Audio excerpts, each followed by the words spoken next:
नमस्कार। आज मैं फिर आपके सामने अपराध की एक और घटना लेकर आया हूं।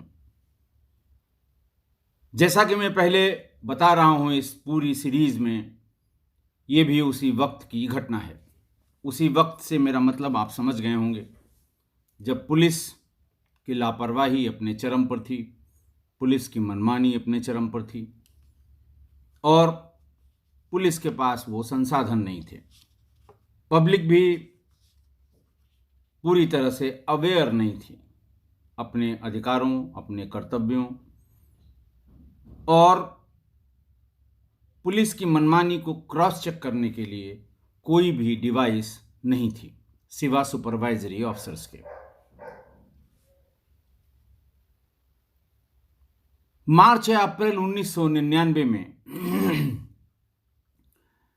लखनऊ के थाना नाका हिंडोला, नाका बहुत पुराना थाना है और चार बाग रेलवे स्टेशन यानी लखनऊ जंक्शन के सामने का इलाका नाका हिंडोला थाना अंतर्गत आता है। 99, 2000 या उसके आसपास सवारी गाड़ियों में टाटा सूमो का बहुत ज्यादा प्रचलन हो गया था।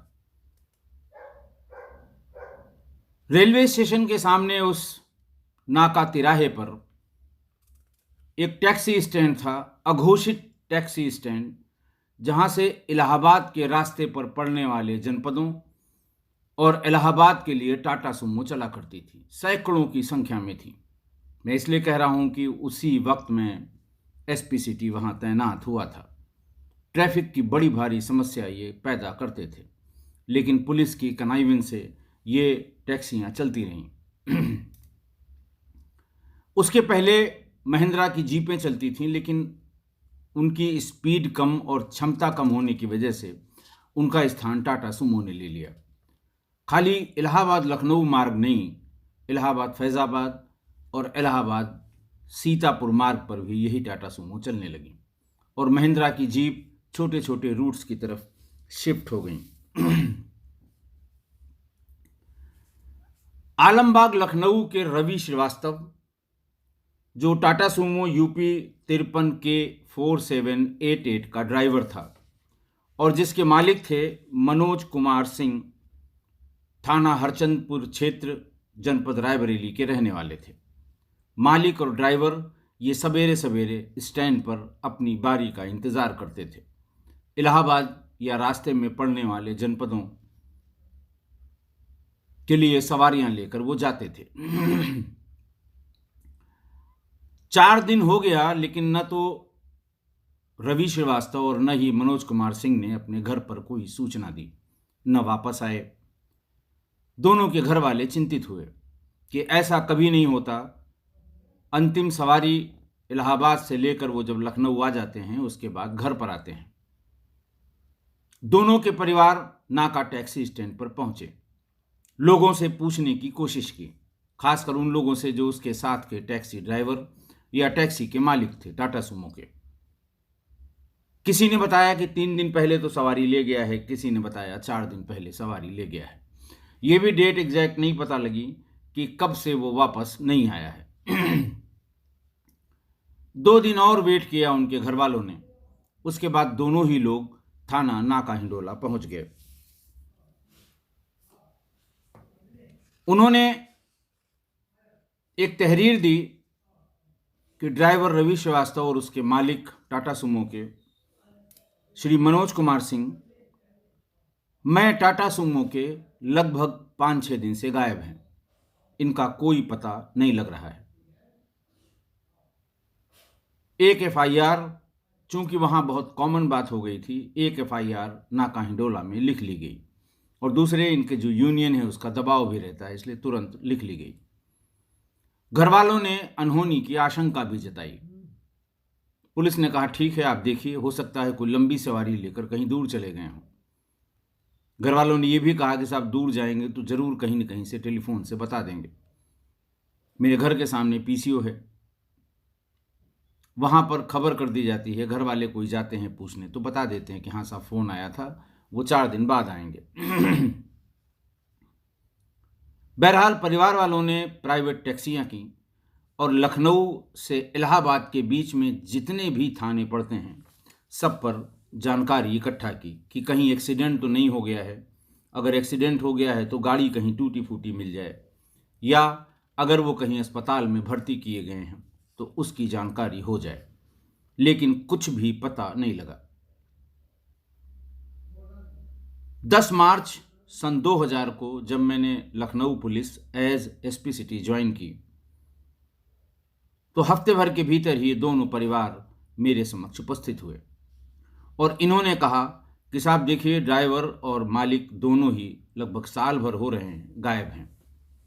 पुलिस ने अभी तक इनका पता नहीं किया, पुलिस निष्क्रिय है। सीधी सी बात है, जिसको परेशानी है, जिसका नुकसान हुआ है, वो पुलिस पर आरोप लगाएगा। मैंने फौरन इंस्पेक्टर नाका को फ़ोन किया कि ये 2 लोग आए हुए हैं, क्या मसला है। इंस्पेक्टर नाका ने कहा कि हाँ साहब, गायब हैं, गाड़ी भी गायब है, गाड़ी भी नहीं मिली अभी तक। पुलिस ने अपनी सारी कार्रवाई कर ली है लेकिन इनका कुछ भी पता नहीं लग रहा है। मैंने उनसे कहा कि जो भी आईओ हो अपने सारे कागज पत्र लेकर मेरे पास उसे भेजिए।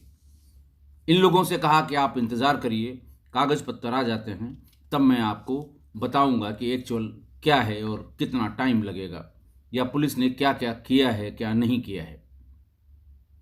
1 डेढ़ घंटे में आईओ भी सब पेपर्स लेकर आ गया। एक एक पेपर मैंने देखे। जिस दिन से एफआईआर लिखी गई है उसके बाद से इश्तहार भी निकले थे, अखबारों में सूचना भी निकली थी, फोटो भी निकली थी, अनाउंसमेंट भी हुए थे।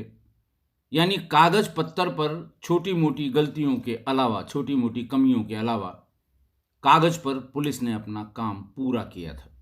मैंने उनको पूरी बात बताई और ये भी कहा कि ठीक है, मैं अगल बगल के ज़िलों में ये और चेक कर लेता हूँ कि इन्होंने जो मैसेज भेजे हैं, वायरलेस मैसेज, वो वहाँ पर देखे गए हैं कि नहीं देखे गए हैं। उनकी सांत्वना के लिए कहा। हालांकि अखबारों, जो पेपर्स केस डायरी सबमिट हुई थी, उसमें स्पष्ट था कि सभी जनपदों को सूचना आसपास की दी गई है। इसी बीच तब के इलाहाबाद और आज के प्रयागराज में एक बड़ी घटना हो गई। दैनिक समाचार पत्र आज के रिपोर्टर और वहाँ के अच्छी साख रखने वाले एक पत्रकार श्री धीरेन्द्र सिंह गायब हो गए। ऑफिस से निकले थे, घर नहीं पहुंचे, उनका कोई पता नहीं लगा। अखबार वालों ने लिखना शुरू किया। 3 दिन हो गए तो अखबार वालों ने स्ट्राइक की। लखनऊ में भी पत्रकारों का बड़ा धरना हुआ। सबके बीच जाकर मैंने भी पूछी बात, तो इलाहाबाद के उनके कार्यालय से जो बात हुई थी वो यही हुई थी कि शरीफ आदमी हैं, सज्जन आदमी हैं, अच्छा लिखते हैं, लब्ध प्रतिष्ठ हैं क्राइम रिपोर्टिंग की दुनिया में, पता नहीं कहाँ चले गए। घर में कोई विवाद नहीं है, बहुत आपस में बहुत मेल जोल है और पुलिस कोई कार्रवाई नहीं कर रही है।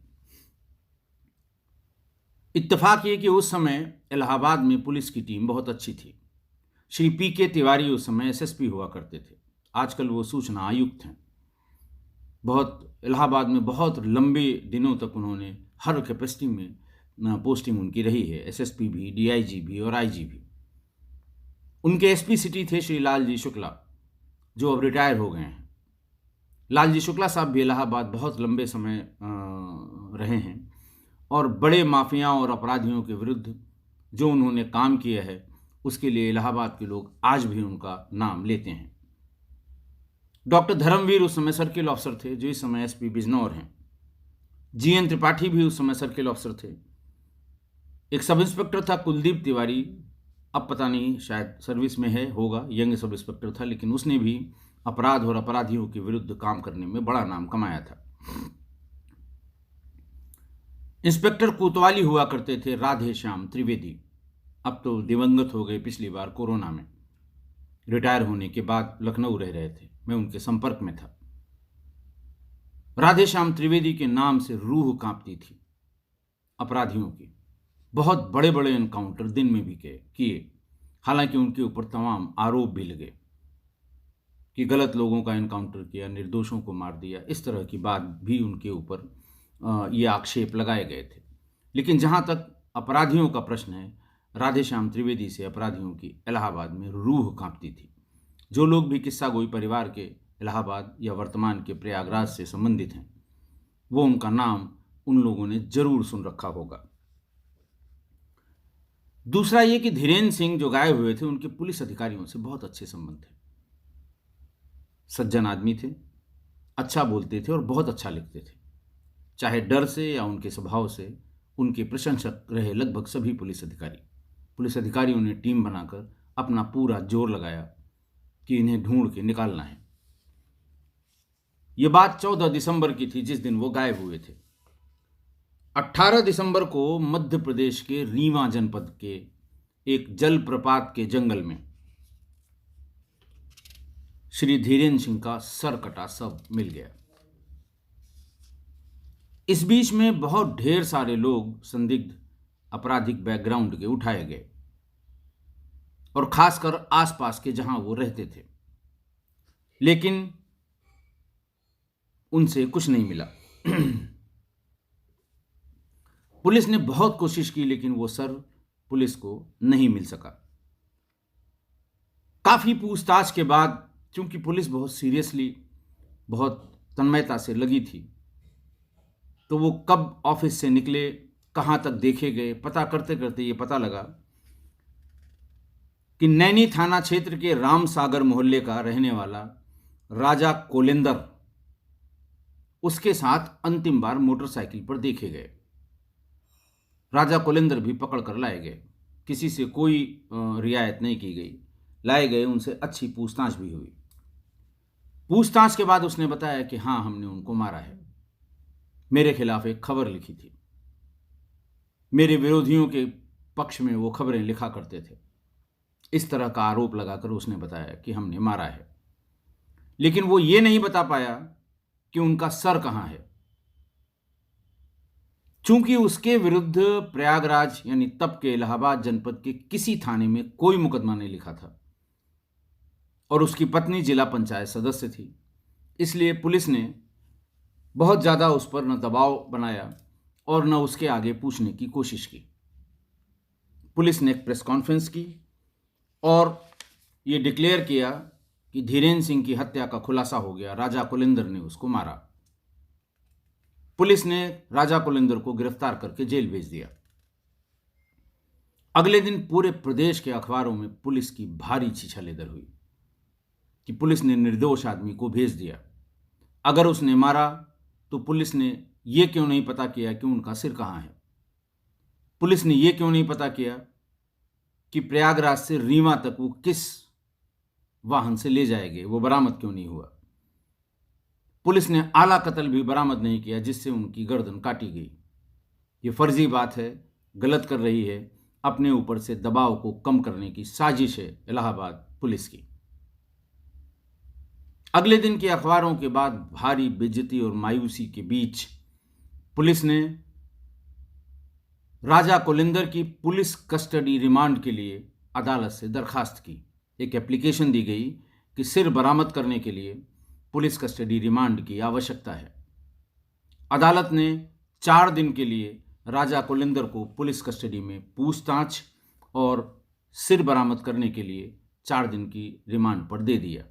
पीसीआर शॉर्ट में कहते हैं पुलिस कस्टडी रिमांड। पुलिस अपनी आलोचना और आरोप से इतना परेशान थी कि रिमांड पर आते ही पुलिस ने राजा कोलेंदर पर श्रेणीबद्ध पूछताछ सुओ मोटो शुरू कर दी, वो भी पूरे दमखम से। थोड़ी देर में राजा कोलेंदर ठंडे से हो गए, बेदम हो गए और फिर उन्होंने एक एक करके सारी कहानी बताई। जिस समय वो अपने बारे में बता रहा था, उस समय वहां तमाम राजपत्रित अधिकारी, तमाम छोटे अधिकारी जो पूछताछ के लिए लगाए गए थे, वो सब खड़े थे, लेकिन सबके हाथ के तोते उड़ गए। वो बताता जा रहा था, लोग नोट करते जा रहे थे। एसएसपी साहब को भी बताया गया कि साहब आके सुनिए ये क्या क्या बता रहा है। धीरेन्द्र की हत्या के पहले यानी पूछताछ के पहले शराफत का लबादा ओढ़े राजा कोलेंदर पुलिस को सीधे अपने पिग फार्म, सुअर का जो फार्म होता है, पिग फार्म पर ले गया। पिग फार्म पर उसने 2 गड़े हुए शव और 4-5 नरमुंड निकाल निकाल कर दिए। नरमुंड साफ सुथरे, उन पर पेंसिल से 1-2 जगह नाम लिखा हुआ कि किसका नरमुंड है। इसी में धीरेन्द्र सिंह का भी नरमुंड शामिल था। उसके बाद उसने सिलसिलेवार, जब ये बरामदगी हुई वहां से, लोग अवाक रह गए। फिर और कड़ाई से पूछताछ हुई, एक एक करके सिलसिलेवार उसने अपने कारनामे बताने शुरू किए। उसने बताया कि एक टाटा सुमो और एक जीप लूटने के चक्कर में उसने 4 लोगों की हत्याएं तो एक साथ कर दी और बाकी हत्याएं उसने मामूली विवाद में की थी। उसने सभी का सिर काटकर, चापड़ से सिर काटकर मारा था। मारने के बाद सिर अपने साथ अपने पिग फार्म पर लाता था। खौलते हुए पानी में उस सिर को उबालता था। उसका फ्लैश अलग हो जाने पर उसे निकालकर बाहर रख देता था और यह जानने के लिए कि किसका किसका सिर है, उस पर मार्किंग पेंसिल या पेन से कर देता था और उन्हें सुरक्षित अपने पिग फार्म में रख लेता था। राजा कुलेंदर ने अपनी पहली घटना बताई। उसने बताया कि मेरा पहला शिकार था काली प्रसाद श्रीवास्तव, जो अतरसुइया की रानी मंडी का रहने वाला था और सीडीओ छिवकी, जो ऑर्डिनेंस की फैक्ट्री है आर्मी की छिवकी में, वहां पर वो कर्मचारी था। 25 जनवरी को लेन देन के एक विवाद में, 25 जनवरी 99 को लेन देन के एक विवाद में कोई बात छोटी मोटी कहा सुनी हुई। राजा कुलेंदर उसे अपने साथ शंकरगढ़ के जंगल में ले गया। शंकरगढ़ मध्य प्रदेश का बॉर्डर है और पथरीला इलाका है, जंगली इलाका है। वहां उसने काली प्रसाद श्रीवास्तव की गर्दन काट दी चापड़ से, धड़ को वहीं फेंक दिया, सिर अपने झोले में रख के पिग फार्म यानी अपने घर पर ले आया। वहां उसे उबालकर साफ करके उस पे उसका नाम लिखकर रख लिया। उस दिन, जिस दिन बरामदगी हो रही थी, काली प्रसाद श्रीवास्तव का भी नरमुंड बरामद हुआ था। और मजे की बात यह कि राजा कुलेंदर काली प्रसाद श्रीवास्तव की पत्नी को साथ लेकर थाने पर गया और अज्ञात व्यक्तियों के विरुद्ध अपहरण और हत्या का एक मुकदमा उसने स्वयं लिखवाया। इतना जिसको कहते हैं कि छलावे वाला, इतना बेवकूफ बनाने वाला यह हत्यारा था। 14 दिसंबर 98 को धूमनगंज के मुडेरा बाजार में पवन यादव अपने घर के लिए एक टीवी और वीसीआर मोटरसाइकिल पर बांधकर पीछे अपने घर जा रहे थे। रास्ते में उसे राजा कुलेंदर ने देख लिया। थोड़ा आगे बढ़कर उसका भी सर कलम कर दिया, सिर को झोले में रखा, टीवी और वीसीआर लाद ली अपनी मोटरसाइकिल पर और उसे घर ले आया। 28 फरवरी 1999 चित्रकूट से एक जीप 2000 रुपए में तय की उन्होंने इलाहाबाद जाने के लिए। राजा कुलेंदर और उसके 2 साथियों ने उसे इलाहाबाद अपने पिग फार्म पर ले आया। अशोक कुमार उसका ड्राइवर था और संतोष उसका मालिक था। जैसे ही ये लोग पिग फार्म में उसको उतारने के लिए गए, दोनों का सिर काट दिया। पिग फार्म में ही गड्ढा खोदकर दोनों के शव वहीं गाड़ दिए और अलग से दोनों नरमुंड भी उसी में गाड़ दिए और जीप का इस्तेमाल स्वयं करने लगा। ये दोनों शव जिस दिन उसने अपनी स्वीकारोक्ति की थी, खोदकर पुलिस ने एसडीएम के समक्ष दोनों शव निकाल लिए, एक अशोक कुमार का और एक संतोष का, ये दोनों ही चित्रकूट के करवी कस्बे के रहने वाले थे। दोहरे हत्याकांड के बाद उसने चित्रकूट में हिरिया, शंकरलाल और राजू की हत्या कर दी। चित्रकूट में हत्या करके उनके सिर बांधकर एक कपड़े में अपने साथ ले गया और चित्रकूट के ही दूर के थाने रायपुरा के जंगल में तीनों को फेंक दिया, तीनों नरमुंडों को। वो घर नहीं ले आया। रायपुरा थाने में जब ये नरमुंड दिखे, वहां गांव वालों को सूचना हुई, पुलिस गई, बरामद करके लाई, 302 का मुकदमा लिखा। और मजे की बात देखिए कि पुलिस ने इन मुकदमा लिखा गया, पहचान हो गई, घर वालों ने दबाव बनाया इन्वेस्टिगेशन का।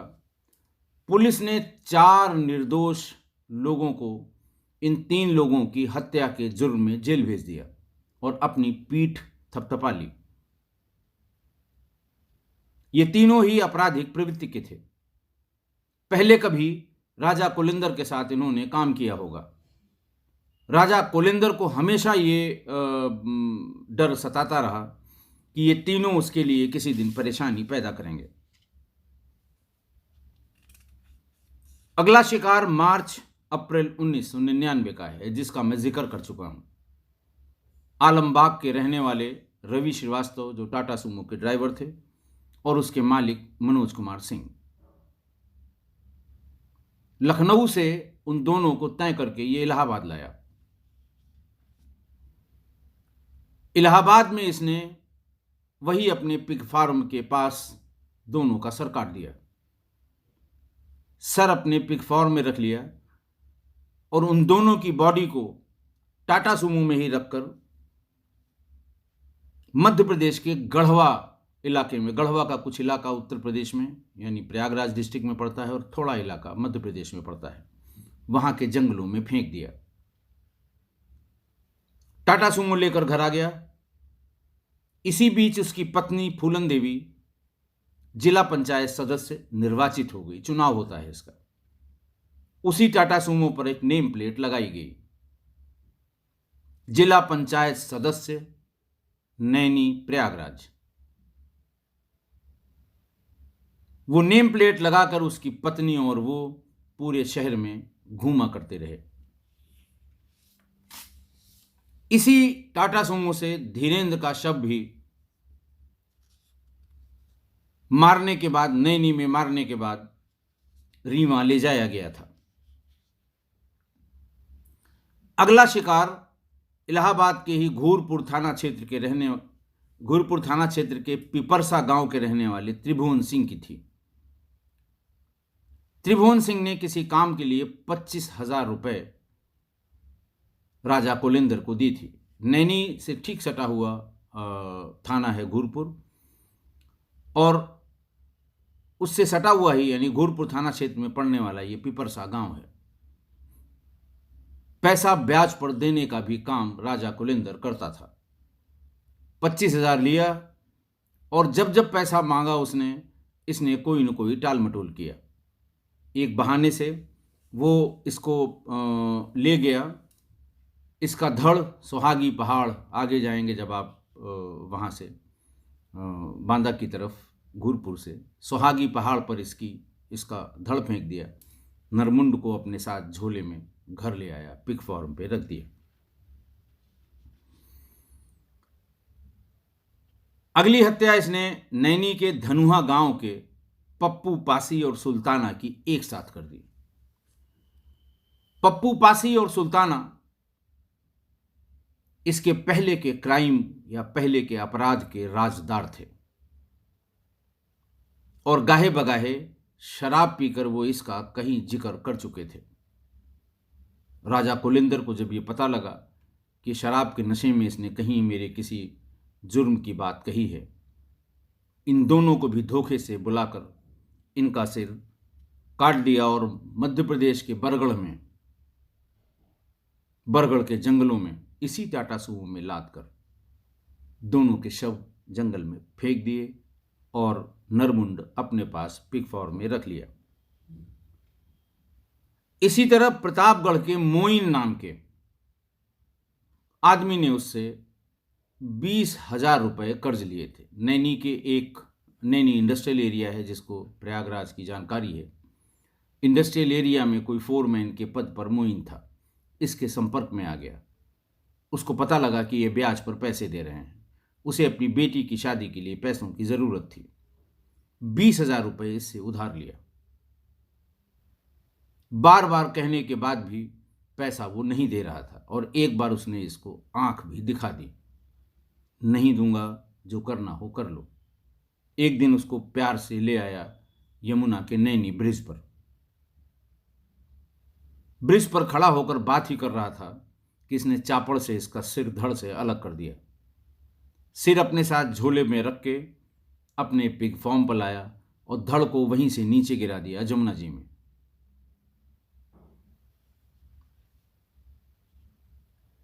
SSP Prayagraj, the then SSP Prayagraj Shri PK. Tiwari साहब ने जब प्रेस कॉन्फ्रेंस की थी, तो प्रेस कॉन्फ्रेंस में ये कहा था कि पूर्वी लंदन के विश्वविख्यात सीरियल किलर या हत्यारा जैक द पियर, सभी लोग जानते होंगे, इसके किस्से कहानियों से इंटरनेट पटा पड़ा है। ये जैक द पियर से भी ज़्यादा क्रूर और ज़्यादा विभत्स हत्या करने वाला सीरियल किलर था। आज की घटना, राजा कुलिंदर के खिलाफ एक भी एफआईआर का न होना, पत्नी का सक्रिय राजनीति में राजनीतिक संरक्षण में रहना, और पुलिस की निष्क्रियता और जाहिली ने एक ऐसे सीरियल किलर को जन्म दिया जिसके कारनामे किसी की भी रूह कंपा देंगे। एक तो वो दौर ऐसा जिसका मैं बार बार जिक्र करता हूं, दूसरा पुलिस की काहिली।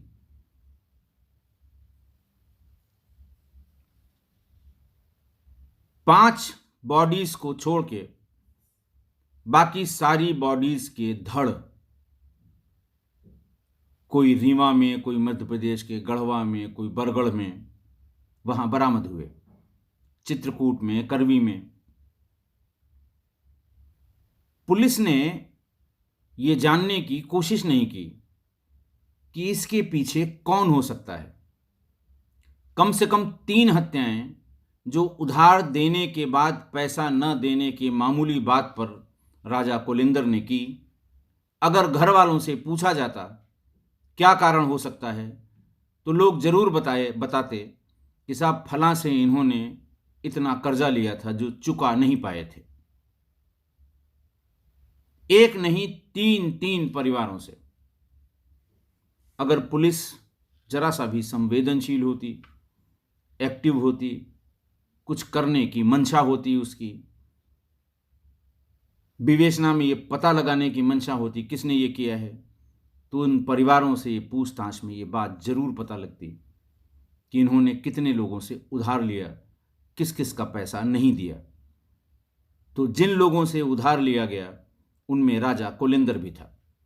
इसे बुलाया जाता, पूछताछ की जाती, इसके मूवमेंट को पता किया जाता, लोगों से वेरीफाई किया जाता, क्योंकि फ़ोन तो उस समय थे नहीं, गवाह ही थे जो ये बता सकते थे। लेकिन अगर पुलिस अपने पे आ जाती तो बात यहां तक न पहुंचती।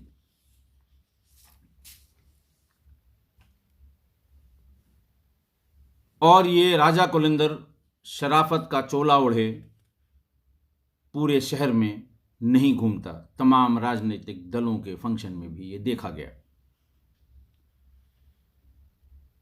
लेकिन अब इस दौर में इतने लंबे समय तक अपराध करने के बाद भी कोई अज्ञात नहीं रह सकता।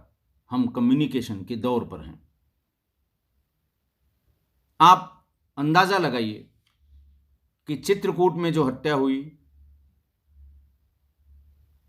नरकंकाल धड़ छोड़ के उसके नरमुंड को फेंक दिया गया रैपुरा थाना क्षेत्र के जंगल में, या बड़गढ़ में जो लाश फेंक दी गई बिना सर के। आज का ज़माना होता तो वहाँ पर आने जाने वालों की सेल आईडी पर कितनी कॉल आई, कितनी गई, इनको देखा गया होता। दोनों तीनों घटनाओं में क्या कोई नंबर कॉमन था, उसको देखा गया होता। फिर उसकी लोकेशन देखी गई होती, उसकी सीडीआर निकाल के वो कहाँ से चला कहाँ तक गया देखा गया होता। और तब ये आदमी, ये राजा कुलेंदर अज्ञात न रहा होता। इसलिए आज के दौर में इतने लंबे समय तक अपराध की दुनिया में कोई अज्ञात रह के काम नहीं कर सकता। इस घटना की एक पेपर कटिंग भी मेरे हाथ लगी, मेरे भी दिमाग से मिस कर गया था, लेकिन जब इसको देखा तो मैंने कहा आप लोगों को बताऊं। बहुत से लोग सीरियल किलर की कहानी सुनने के लिए अपनी रिक्वेस्ट बता चुके थे पहले भी। आज मैं इसकी फोटोग्राफ आपको कम्युनिटी पर शेयर करूंगा। फोटोग्राफ उस समय की है जब वो एक एक करके अपने पिग फॉर्म से नरमुंड, साफ सुथरे नरमुंड निकाल रहा था। इसके चेहरे पर शिकन भी नहीं थी। कोई देख के ये नहीं कह सकता कि 14 व्यक्तियों की हत्या करके कम से कम 8 नरमुंड को इकट्ठा करके उबाल के उस पे उनकी पहचान लिख के अपने पास रखने वाला ये आदमी है। आप देखिएगा जरूर।